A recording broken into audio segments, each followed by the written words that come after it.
Hello everyone, welcome to Vision JRF. सबसे पहले तो आप सभी को प्यार भरा नमस्कार, गुड मॉर्निंग एवरीवन। कैसे हैं आप सब लोग, क्या हालचाल सबके। उम्मीद करता हूं कि सब लोग अच्छे होंगे और आपकी स्टडीज भी सबकी अच्छी चल रही होंगी। दोस्तों, आज का जो हमारा सेशन रहेगा उसमें हम डिस्कस करेंगे कि भारत की टॉप 10 ऐसी यूनिवर्सिटीज़ जहां से आप पीएचडी कर सकते हैं, जहां से आपको पीएचडी करनी चाहिए। ये जो यूनिवर्सिटीज़ हैं दोस्तों, ये रिसर्च की दुनिया में, भारत की हम बात करें तो रिसर्च के फील्ड में सबसे बेस्ट यूनिवर्सिटीज़ हैं। टॉप 10 यूनिवर्सिटीज़ हैं जहाँ से आप अपना शोध है, आप अपनी पीएचडी है, उसको कंप्लीट कर सकते हैं। आपने जून वाला एग्जाम दिया होगा, रिजल्ट का आप सब लोग वेट कर रहे हो। रिजल्ट के बाद में दोस्तों सबसे बड़ा क्वेश्चन मार्क होता है कि अब आगे क्या।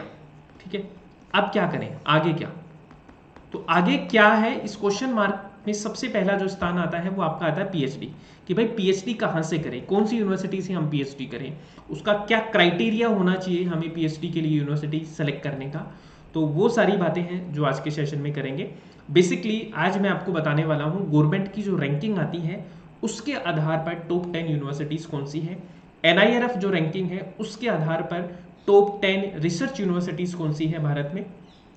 तो देखो, एक इंफॉर्मेटिव वीडियो भी है आज का, प्लस आपके एग्जाम की दृष्टि से भी ये बहुत इंपॉर्टेंट है, क्योंकि यहाँ से आपके सवाल आ सकते हैं कि भाई बताइए कि भारत में सबसे टॉप यूनिवर्सिटी कौन सी है according to the research category. Research category में सबसे बेस्ट यूनिवर्सिटीज कौन सी है, दूसरी, तीसरी, चौथी, पांचवी रैंक की, कोई भी आपसे पूछ सकता है। ठीक है, 5th रैंक तक तो एटलीस्ट आपको याद रखनी चाहिए। तो शुरू करते हैं सेशन को। एक बार आप सब लोग, जितने भी लोग अभी हैं, एक बार आप सेशन को थोड़ा सा शेयर कर दीजिए, जिससे कि बाकी लोग भी हमसे जुड़ पाएँ और उनको भी इसका बेनिफिट हो। तो ये जो हम इंस्टीट्यूशन है पीएचडी के, जो यूनिवर्सिटी है जो डिस्कस करने वाले हैं दोस्तों, ये on the basis of India ranking 2023 में आपकी आई है। लेटेस्ट वाली आपकी जो इंडिया रैंकिंग आई है उसको हम डिस्कस करने वाले हैं। स्टार्ट करते हैं। सबसे पहले तो ये मेरा एक ब्रीफ इंट्रोडक्शन है। नेट जेआरएफ अचीव अपना टेलीग्राम चैनल है, इसको आप ज्वाइन कर सकते हैं, जहाँ पे आपको रेगुलर बेसिस पे अपडेट्स, पीडीएफ वगैरह आपको मिलते रहेंगे।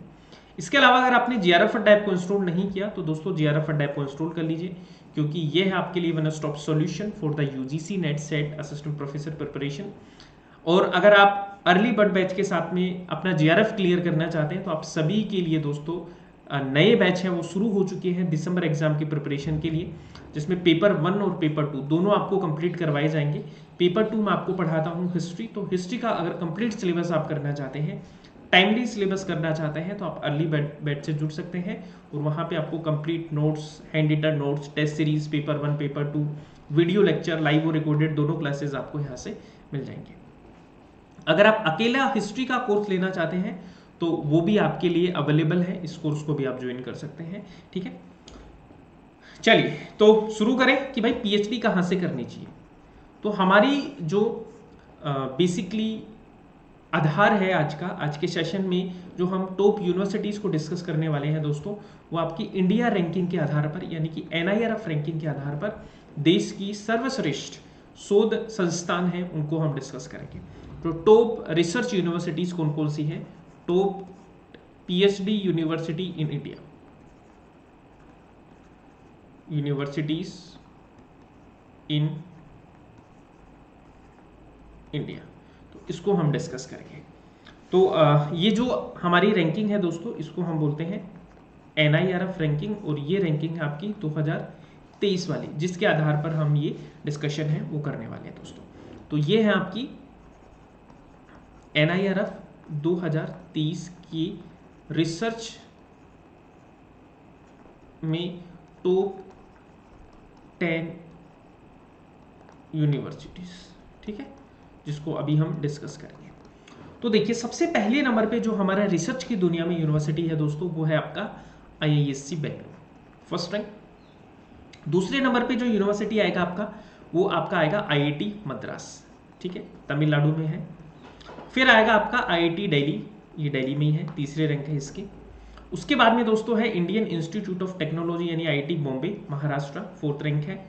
फिर आपका आईआईटी खड़गपुर है, ये आपका वेस्ट बंगाल में है। फिर आपका आईआईटी कानपुर है और ये आपका यूपी में है, 6th रैंक है इसकी। उसके बाद में इंडियन इंस्टीट्यूट ऑफ रुड़की, ये आपका आईआईटी रुड़की है, 7th रैंक है। फिर आपका old India institute of medical sciences, ये दिल्ली में है, 8वीं रैंक है इसकी। फिर आपका Indian Institute of Technology Guwahati 9वीं रैंक है। एक Tata Institute of Fundamental Research, इसकी रैंक है 10वीं। अब दोस्तों इनमें से मोस्ट ऑफ द यूनिवर्सिटीज हैं वो आपकी क्या है, टेक्निकल यूनिवर्सिटीज हैं, यानी कि आईआईटी है मोस्ट ऑफ द। तो आपके मन में एक सवाल होगा कि सर हम सोशल साइंस वाले कहाँ जाएं, ठीक है, हमें कहाँ पे लेना है एडमिशन। तो देखिए आप यहाँ एडमिशन ले सकते हैं।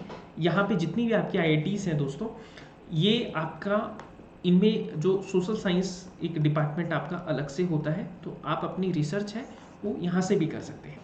लेकिन अगर आपका यहाँ पे एडमिशन ना हो तो हमारे पास में क्या विकल्प है, तो दोस्तों आपकी नेक्स्ट टॉप 10 यूनिवर्सिटीज़ हैं, उनको भी मैं आपके साथ में डिस्कस कर लेता हूँ। तो देखो ये आपकी यूनिवर्सिटीज़ है। 11वें नंबर पे जो यूनिवर्सिटी है वो है वीआईटी वेल्लोर, जो कि तमिलनाडु में है, इसकी 11वीं रैंक है। उसके बाद में आपका academy of scientific and innovative research, ये आपका गाजियाबाद यूपी में है, 12th रैंक है। फिर आपकी है दोस्तों अन्ना यूनिवर्सिटी चेन्नई तमिलनाडु में है, इसकी 13वीं रैंक है। फिर आपका Indian Institute of technology Hyderabad, ये आपका तेलंगाना 14 रैंक है। फिर आपका होमी बाबा नेशनल इंस्टीट्यूट महाराष्ट्र 15 रैंक है। बीएचयू है दोस्तों 16 रैंक है, वाराणसी यूपी। डीयू है दोस्तों यूनिवर्सिटी ऑफ दिल्ली 17 रैंक है। जवाहरलाल नेहरू जेएनयू है 18 रैंक है। Jadavpur university Kolkata West Bengal 19 rank है। और जामिया मिलिया इस्लामिया न्यू दिल्ली आपकी 20वीं रैंक है। तो ये आपकी टॉप रिसर्च इंस्टीट्यूट है देश के शोध की दुनिया में। शोध की हम बात करें तो ये आपके टॉप यूनिवर्सिटीज हैं जिनको मैंने आपके साथ में डिस्कस किया दोस्तों, टॉप यूनिवर्सिटीज हैं। तो इनको आपको याद रखना है, सबको अच्छे से याद रखना है, बिल्कुल भी भूलना नहीं है, ठीक है। याद रहेगा सबको एवरीवन, ठीक है, तो याद रखना। अब दोस्तों इसके अलावा अभी हम जो आपकी मंडे से जो क्लासेस स्टार्ट होंगी दोस्तों, है ना, वो मैं आपको बता देता हूँ। काफ़ी स्टूडेंट हैं जो परेशान हैं इस चीज़ को लेके। मंडे को हम करने वाले हैं पीपल एंड एनवायरनमेंट स्टार्ट, ठीक है, पीपल एंड एनवायरनमेंट स्टार्ट करेंगे, यानी कि यूनिट 9 है उसको मैं शुरू करूँगा। और यूनिट 9 की हम बात करें दोस्तों तो हम बेसिक्स से ही बिल्कुल शुरू करेंगे, जैसे कि मैं हमेशा से स्टार्ट करता हूँ, बेसिक टू एडवांस, ऐसे हम चलने वाले हैं। तो जितने भी लोग अच्छे से यूनिट 9 और यूनिट 10 की प्रिपरेशन करना चाहते हैं तो आप सब लोग मंडे से जुड़ जाइए। आपकी रेगुलर बेसिस पे क्लास है वो होने वाली है 10 बजे, ठीक है, 10 AM पे आपकी क्लासेस होगी जो हमारा रेगुलर टाइम है। तो इस टाइम पे आप अपनी क्लासेस हैं उनको क्या कर सकते हैं, ज्वाइन कर सकते हैं दोस्तों। इस सेशन में कोई भी डाउट हो, आपको पीएचडी के रिगार्डिंग कुछ भी पूछना हो तो आप मुझे कमेंट करके बताइएगा, फिर हम इसमें अच्छे से डिस्कस कर लेंगे, ठीक है। तो अगर आप असिस्टेंट प्रोफेसर की तैयारी कर रहे हैं दोस्तों, राजस्थान पेपर 3 जनरल पेपर 3 की तैयारी आपको करवाई जा रही है JRF टैब पे, इससे भी आप जुड़ सकते हैं। साथ में अगर आप हिस्ट्री के स्टूडेंट हैं तो कंप्लीट आपका MCQ बैच है, paper 1 paper 2 Rajasthan assistant professor का कंप्लीट सिलेबस है, जो थ्रू द MCQs है वो हम रिवाइज करने वाले हैं, ठीक है, इसको आप ज्वाइन कर सकते हैं। सो आज के लिए दोस्तों इतना ही है। Thank you so much everyone, है ना, and keep smiling keep learning, bye bye, take care. अगर आपने चैनल को सब्सक्राइब नहीं किया है तो जल्दी से आप सब लोग सब्सक्राइब कर दीजिए, जिससे कि रेगुलर बेसिस पे आपको नोटिफिकेशन है वो मिलते रहेंगे। ओके, चलो जी, तो फिर मिलेंगे नेक्स्ट सेशन में। आज के लिए इतना ही।